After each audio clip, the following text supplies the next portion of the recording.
મહત્વના સમાચારથી મળી રહ્યા છે મહત્વના સમાચાર બાંગ્લાદેશ વિવાદ વચ્ચે રાહતના સમાચાર સામે આવ્યા છે।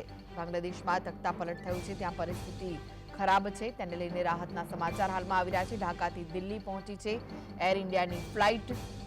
વિમાનમાંથી ઉતરેલા યાત્રીએ નિવેદન આપ્યું છે। વિમાનમાંથી ઉતરેલા યાત્રીએ કહ્યું છે કે બાંગ્લાદેશમાં સ્થિતિ હવે નિયંત્રણ હેઠળ છે। બાંગ્લાદેશમાં જે પરિસ્થિતિ બગડી હતી ત્યારબાદ હવે સ્થિતિ નિયંત્રણમાં છે। બેંક, કોલેજ અને સ્કૂલ કાલથી ચાલુ થઈ જશે તેવું યાત્રીનું કહેવું છે। બાંગ્લાદેશમાં સ્થિતિ હવે સામાન્ય થઈ રહી છે।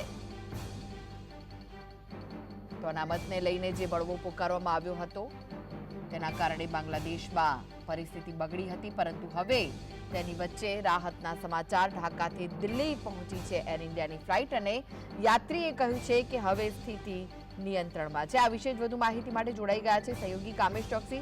કામેશ, જે રીતના સમાચાર આવી રહ્યા છે કે રાહતના સમાચાર કહી શકાય? બિલકુલ ચોક્કસથી કૃષ્ણ, આપને જણાવી દઉં કે ચોક્કસથી આ એક વહેલી સવારના રાહતના સમાચાર કહી શકાશે કે ઢાકાથી બાંગ્લાદેશની રાજધાની ઢાકા છે, ઢાકાથી રાષ્ટ્રીય રાજધાની દિલ્હી એર ઇન્ડિયાનું વિમાન સહી સલામત રીતના પહોંચી ગયું છે।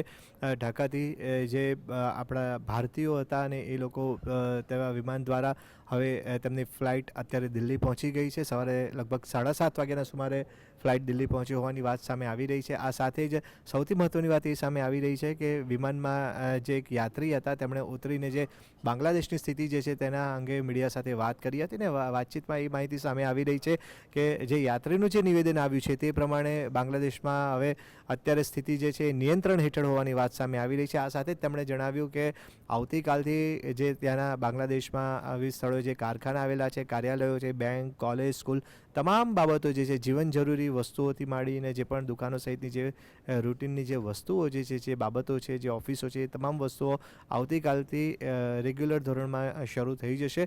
યાત્રીએ વધુમાં એ પણ જણાવ્યું હતું કે તેઓ તેમના પરિવારને મળવા માટે અહીંયા આવ્યા છે। બીજી મહત્ત્વની બાબત એ પણ સામે આવી રહી છે કે જે યાત્રીનું નિવેદન સામે આવ્યું હતું એમાં યાત્રી એવી વાત કહી છે કે અલ્પસંખ્યક હિન્દુઓને જે ટાર્ગેટ બનાવવાની ખબરો જે વહેતી થઈ હતી તેમાં તે ખબરો પર પૂર્ણ વિરામ મૂકતા તેમણે કીધું છે કે બાંગ્લાદેશમાં અત્યારે સંપૂર્ણ રીતના સ્થિતિ નિયંત્રણ હેઠળ છે અને અત્યારે એવી કોઈ પણ બાબત નથી। એટલે ચોક્કસથી ભારત માટે કહી શકાશે કે આ એક મોટી રાહતના સમાચાર છે। ઢાકાથી અત્યારે એર ઇન્ડિયાની ફ્લાઇટ જે છે એ દિલ્હી પહોંચી છે અને સહી સલામત રીતે યાત્રીઓ ઢાકાથી દિલ્હી પહોંચી ગયા છે। જી જી, આભાર કામેશ સમગ્ર માહિતી આપવા માટે।